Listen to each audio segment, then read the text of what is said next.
Hey guys, welcome to the channel if you're new, welcome back if you're a subscriber. Special thanks to all of my patrons. My name's Neil and it's time for the next episode of the Book of Boba Fett. I haven't found an audience with this show yet, guys, but it doesn't matter to me because I am having a ton of fun with it. I'm loving it. I'm going to keep watching it every Wednesday morning as soon as it comes out. It's everything I hoped it would be and more. I didn't realize I'd wanted to know so much about the Tusken culture, for instance. I love that we're sort of getting... It's almost like a Dances with Wolves type story where the colonial outsider integrates with the indigenous tribe and sort of learns their ways and becomes a better man for it. You know, last episode, Boba proved his worth to the tribe of Tuskens with the train heist, for lack of a better word. He went on his vision quest, found his branch that they turned into his club, which I have learned is called a gaffy stick. He got outfitted in his Tusken robes, and he is now an honorary Tusken. He is part of the tribe. I like that we've spent so much time with the Tuskens, but I want to know more about the present day story, the underworld. I want to know what happens with the twin huts and the mayor and all of this. And I feel like one of the reasons we're spending so much time with the Tuskens in these flashbacks early on in the series is because they'll probably come into play later on. Maybe they will we're on the same planet. It's certainly not a reach. In fact, it's almost expected at this point that at some point in our current timeline, the Tuskens are going to come to Boba's aid and become his personal army or something. I mean, are they going to be accepted on the streets of Mos Espa? I don't know, but I feel like, you know, they are his tribe. There's a loyalty that's been forged there now, and they will come to his aid in the current storyline in some way. Maybe a surprising way, I don't know. I also wonder whether we're ever going to leave Tatooine. We've been getting these glimpses in Boba's dreams of Kamino, except in this timeline, Kamino's been destroyed. That happened back during the Bad Batch, shortly after Order 66. So, are we going to go to Kamino at any point during this show? It feels, obviously, it's an important part of Boba's history, but the fact that we've been teasing it multiple times, and he saw the waves of Kamino during his vision quest while he was led to the tree by the mind lizard. It's an exciting idea. From a strict production standpoint, I can see it being a very challenging idea. You know, ocean planets, huge built sets, but perhaps the technology that they invented for the Mandalorian and are using again here on Boba Fett may help facilitate some of that. So it'd be very interesting to see how if we go there and how it looks if we do.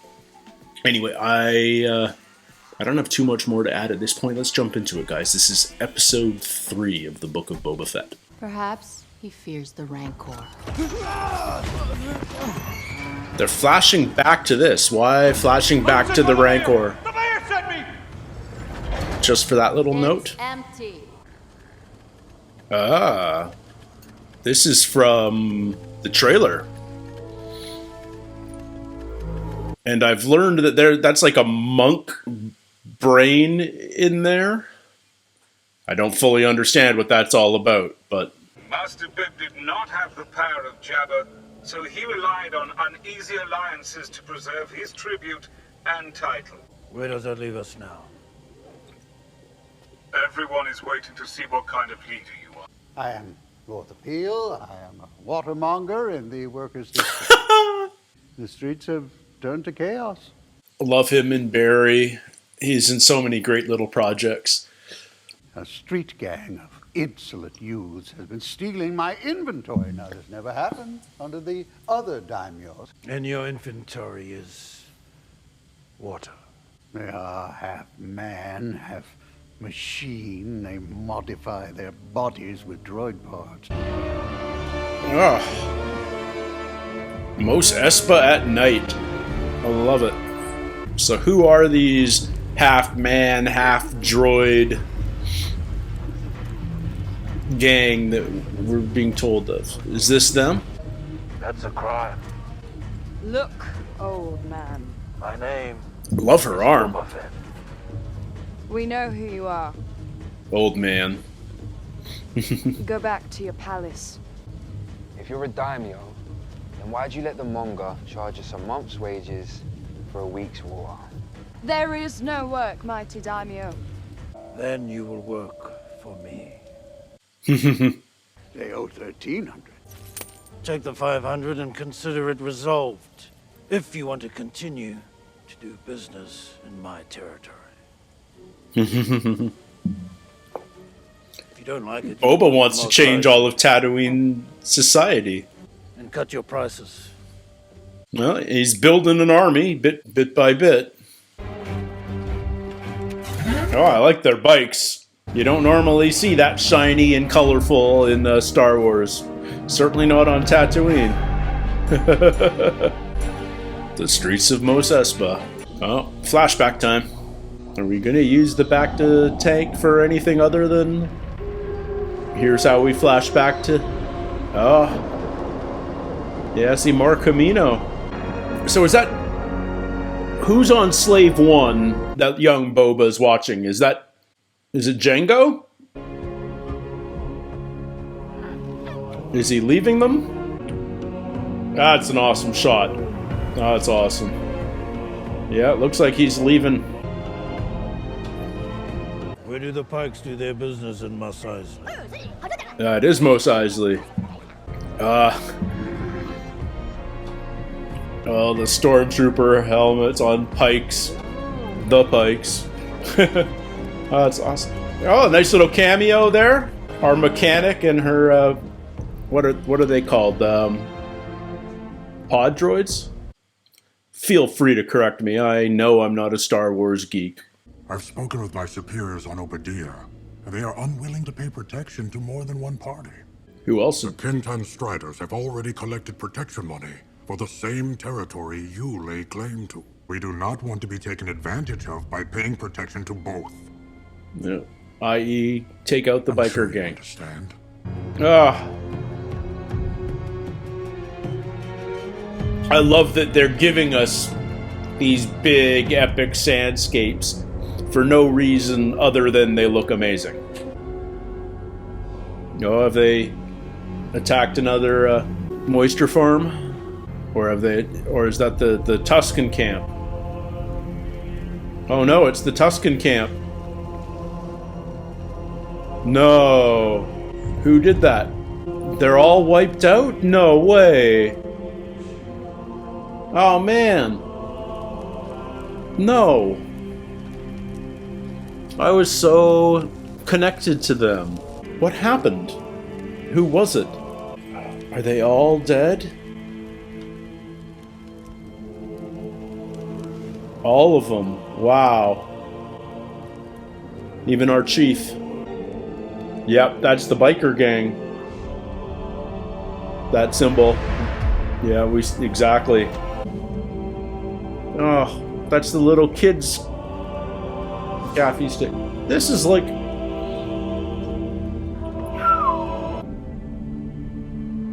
Oh, that sucks.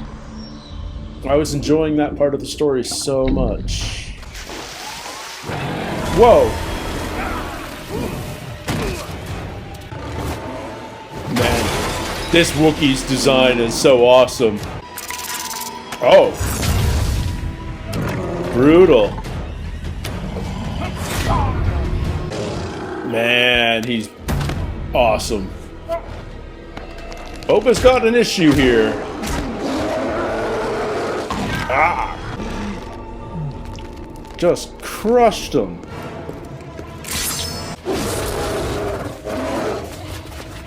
Alright, what do we got here? Let's see these kids. Okay, they're not great, but at least they got numbers.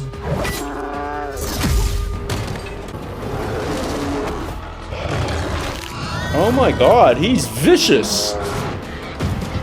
I'm not sure I've ever seen a Wookiee bite in battle before.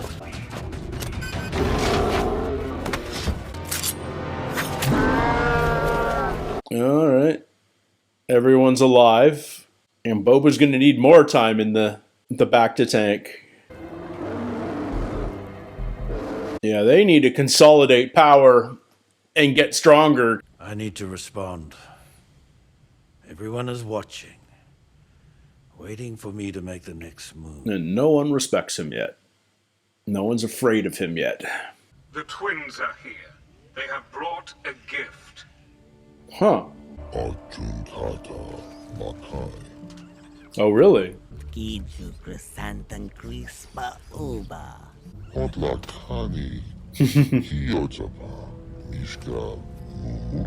What gift? Who is it? A Rancor! Oh my god! That's awesome! Is that who I think it is driving it? Oh my god!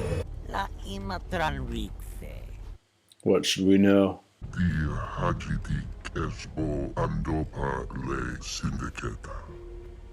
Oh. Mokshais. I offer him back if you renounce all claims to Jabba's legacy on Tatooine. So is it the Pikes? They don't want the Wookiee. Chrysanthemum. Okay, you get to keep Chrysanthemum. You get a Rancor. And who are the enemies? No hard feelings. You work for me now. Don't work for Skugholes. Skugholes. Not worth it. Alright. Mild respect. And they've got a Rancor. But who's the other syndicate? Is it the Pikes or is it someone else? Rancor are emotionally complex creatures. It imprints on the first human it sees. I will begin his training. So he's part of the gift too. Oh, easy. I wonder if there's a chance that this is the baby one from Bad Batch. But they form strong bonds with their owners. It is said that the witches of Dathomir even rode them through the forest and fens. Oh, really? We know the witches of Dathomir. I want to learn to ride this one. I've ridden beasts 10 times its size. Fascinating. It looks so real. Like, how much of this is like a practical build and how much of it is CG? Because, man, it looks good. Oh, it's going to imprint when the blinders come off. Wow. This is so awesome. Holy crap.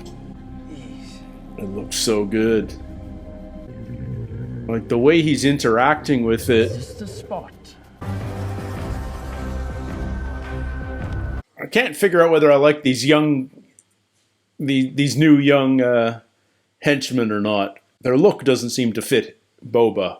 Actually, I may be able to rearrange some of the appointments that aren't as time sensitive as yours. Did he just lock the door? Something unusual is up with the mayor, other than just a lack of respect here. Like, that speeder. Where is the mayor? Is there a mayor?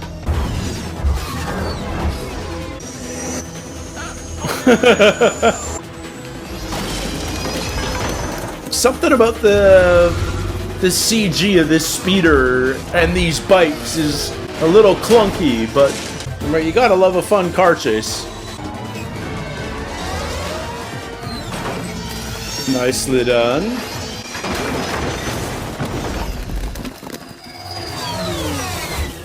It had a bit of a Back to the Future 2 feel, that whole chase. He's working with the Pikes. Is he? So that's the syndicate that's been promised the territory. And you have to assume in the flashbacks, the Pikes gave the same ultimatum to the biker gang as they did to Boba. you know, I will only deal with one of you. So the biker gang wiped out the Tuscans so they could deal with the Pikes. So clearly the Pikes are going to be the big bad this season. I kind of love it. So a dozen at least. They arrived on the Starliner. They're going to war. Then we will be ready. There we go. Another Robert Rodriguez episode. Another one written by Jon Favreau. I love it. They're like owning this. They're not just figureheads. Stephen Root. All the way back to the to Office Space. That's my stapler. And Danny Trejo. He looks like he's going to be a regular now. That's awesome.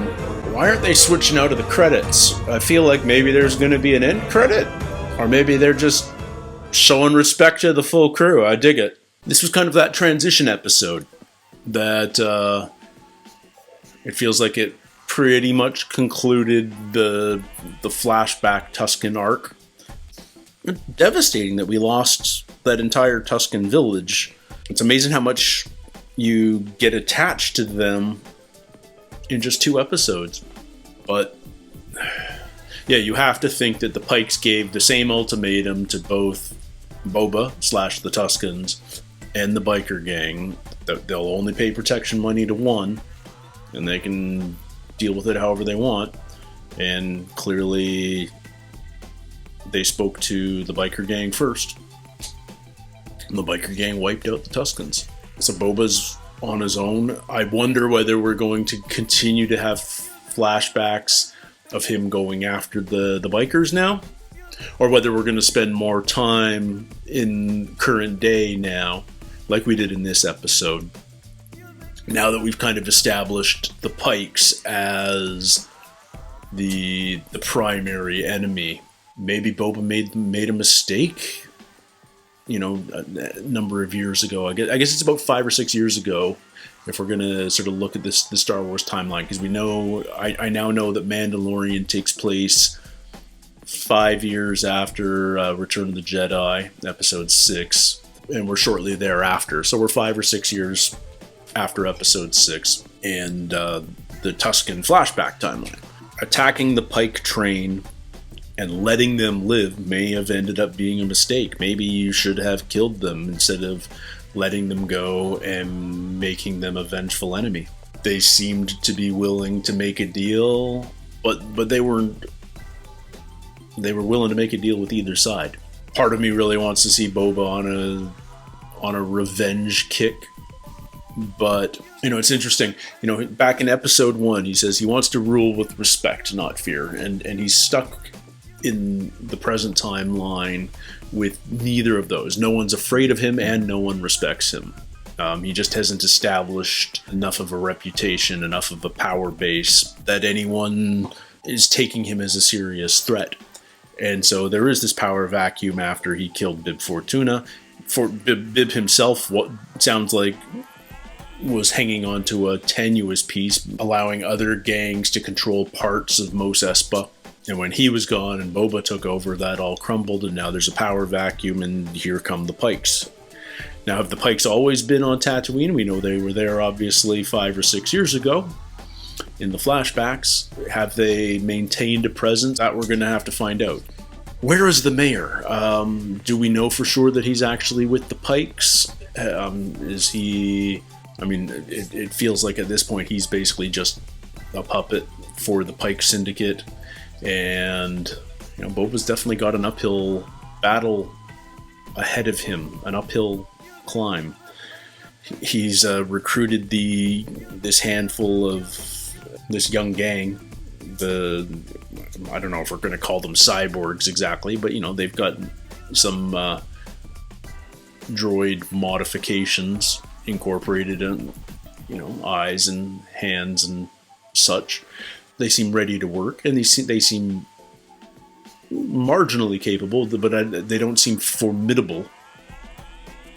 So Boba definitely needs more soldiers, I think. He doesn't have enough yet. He needs greater force. I thought it was going to be the Tuskens, but that village at least has been wiped out. So unless Boba has, in the intervening years, managed to forge ties with more of the Tusken community, and perhaps he has. He's certainly been well accepted by one tribe, so the possibility exists that there's more out there that he's forged bonds with. But now I'm not so sure that the Tuskens are going to be any part of his muscle. He's got a Rancor, but he's more interested in using it as a riding animal than as a punishment in the pit. Danny Trejo is the Rancor trainer. I think that's awesome, and there's going to be some fun scenes here. And the Rancor looks awesome. I thought the Hutts were going to be the big CG character spend and the big bads for the season, but it seems like they're going. Now maybe they have secret motives, like Fennec said, like you can't trust them. Maybe they'd rather just see their enemies fight and then they'll come back, or maybe they're just not interested in Tatooine. But now you don't need to spend a lot of VisFX budget on modeling those Hutts every episode, and you can spend that on what's a really good looking Rancor. I'd love to see the behind the scenes of how much of that Rancor is real. How much of it is, basically a physical puppet that they paint a skin on, and how much of it is completely CG. Like how much of it is actually there on those sets, because it looks great. I look forward to seeing Boba riding it. Yeah, the CG's just at a level now where the shot has to be CG, but it doesn't bump at all. Like when he was riding the Bantha through the desert, just felt 100% genuine. Now that being said, there was something about the CG in that chase through the streets of Mos Espa, the four bikes chasing the speeder, that felt bumpy and clunky, and I don't know if that was intentional or whether it was budget or time limitations or both, but it wasn't the best CG I've seen in the Star Wars universe lately, and it was noticeable for someone who isn't an expert in that field at all. So I wonder what happened there. I wonder if that was a conscious choice for some reason, or whether they just couldn't quite deliver what they wanted. Nevertheless, I like that we're diving deeper into the underworld stuff now. I think the Pikes make a really good opponent for this season, and I feel like they are, and I feel, we sort of got that little exposition at the beginning when our, I don't know, have we named the droid that, it's not a protocol droid, but it serves a similar purpose for Boba and Fennec. That droid was giving the exposition about how Bib ran Mos Espa and how the city was divided into various sectors being run by some other gangs, and there were the Trandoshans and a couple of others that I didn't recognize. And I'm trying to piece this together with what I remember from the trailer, because there is definitely parts of the trailer that we have still not yet to see, including a big meeting that has Trandoshans at it along with other species, and I feel like that might be coming soon, where Boba tries to consolidate all the other crime groups in Mos Espa against the Pike, and it'll be interesting to see how successful that is.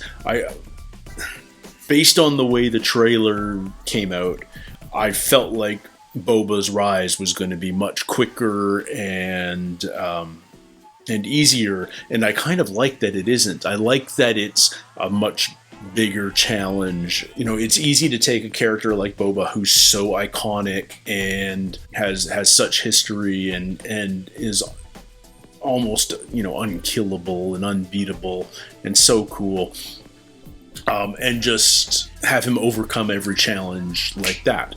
Like getting out of the Sarlacc. He got out no problem. He's just that capable. So I like that he's facing a real challenge in consolidating power as daimyo, and that his idea about ruling with respect just might not work.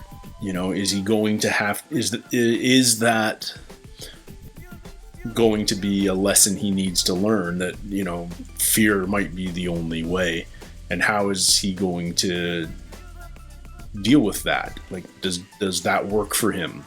It feels like he's sort of had a personality change of sorts from what we've seen in the original 3 movies to now. Is it just about getting older and giving up those bounty hunter ways? Is it the time with the Tuscans that changed him? But he really does. He seems to want to put a life of violence behind him, and yet he still wants to be a crime lord, and that seems to be a very difficult fence to walk that not many people successfully can, or if it's even possible. So yeah, I'm digging it. I'm super curious to see where it goes. One of the things I'm finding interesting is I don't know how many episodes this series is, and I don't want to know. Because if you know that this is only a 6-episode series, then you realize things are going to have to come to a head quickly. But if it's 10, we've still got a bit of time where we can really do a slow burn and build the world a little more, and it can be a longer journey. So not knowing how many episodes it is, there's less anticipation. It's like, oh, in this episode something has to happen, something major has to happen. We just don't know that now. So I'm excited. I'm loving the journey. I love how the show looks. I love how real and grounded it feels. I love that there isn't even a hint of a Jedi anywhere, and I hope that there never is in this show. I hope that this is a Force-free show that takes place in the Star Wars universe, because especially at this point in the Star Wars timeline, there just aren't any Jedis out there. That shouldn't be a part of daily life. It should be myth. It should be legend. It should be ancient history. And I love exploring less mystical characters, real characters, criminals. This is that underworld story that a lot of Star Wars fans have been clamoring for ages, and we're starting to learn so much more about that world. It's really a ton of fun, and it sets up the potential for many seasons. I don't know what their plans are. I don't know how successful this show is as far as viewership and everything else. I can't imagine it's a cheap show to make, so there's a lot of things that have to fall in line for it to have a long run. But the story itself begs for a long run, and so that's really exciting. Thank you guys for joining me. I'd love to hear your thoughts on this episode and the series so far. Don't forget to like and subscribe. If you want to support the channel, the best way to do that is to check out my Patreon. The link's in the description below. It's patreon.com/NeilTalks. And until next time, everybody, take care, stay healthy, and we'll see you soon. Cheers.